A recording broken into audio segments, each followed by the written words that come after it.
Hello guys, welcome to our channel. మీరు కనుక నా ఛానల్కు కొత్తగా వచ్చినట్లయితే ఒక లైక్, షేర్, సబ్స్క్రైబ్ చేసుకోండి.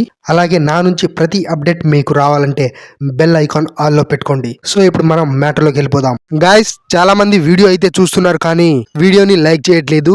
మీరు లైక్ చేస్తేనే నాకు కొంచెం బూస్టప్ గా ఉంటుంది గైస్. అలాగే వీడియో మొత్తం చూసిన తర్వాత మీ అభిప్రాయాన్ని అయితే కామెంట్ రూపంలో కామెంట్ చేయండి.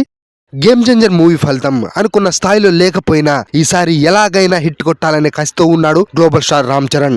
ఈసారి RC16 అనే మూవీని ఒక యంగ్ డైరెక్టర్, కేవలం ఒకే ఒక్క సినిమా అనుభవం ఉన్న డైరెక్టర్ కి ఛాన్స్ ఇచ్చాడు రామ్ చరణ్. రామ్ చరణ్ కెరీర్ లో 16వ సినిమాగా వస్తున్న ఈ మూవీకి సంబంధించిన షూటింగ్ చాలా జెట్ స్పీడ్ గా జరుగుతుంది. ఇటీవలే రామ్ చరణ్ RC16 మూవీకి సంబంధించిన నైట్ షెడ్యూల్ ని పూర్తి చేశాడు.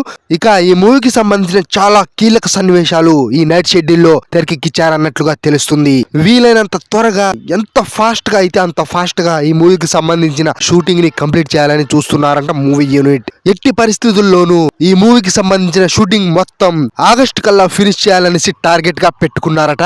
ఇప్పటి వరకు జెట్ స్పీడ్ లో జరిగిన ఈ మూవీ షూటింగ్ వచ్చేసి ఇప్పుడు కాస్త విరామం ప్రకటించారన్నట్లుగా తెలుస్తుంది. ఇక షూటింగ్ మళ్ళా మొదలైన తర్వాత షెడ్యూల్ వచ్చేసి కొన్ని కీలక సన్నివేశాలు తెరకెక్కించనున్నారు. దానికి సంబంధించిన సెట్ వర్క్లు కూడా ఆల్రెడీ స్టార్ట్ అయిపోయినాయి.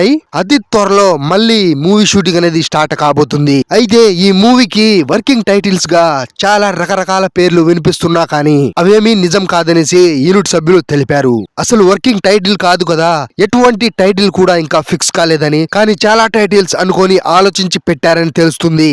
అయితే వాటిలో ఒక టైటిల్ ని ఆలోచించి సెలెక్ట్ చేసి పెడతారని అంటున్నారు. ఈ మూవీకి అయితే Oscar music director AR Rahman garu అయితే అదిరిపోయే ట్యూన్స్ అయితే ఇచ్చారని తెలుస్తుంది. రంగస్థలం సినిమాలో ఎమోషనల్ సాంగ్ లాగా ఈ మూవీలో కూడా ఫ్లాష్ బ్యాక్ లో ఒక ఎమోషనల్ పాట ఉండబోతుందట.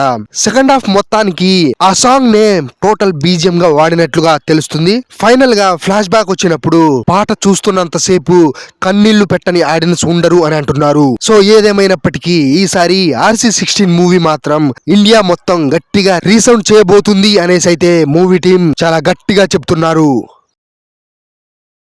అన్నా నువ్వు మావోనివే, అన్నా నువ్వు మావోనివే.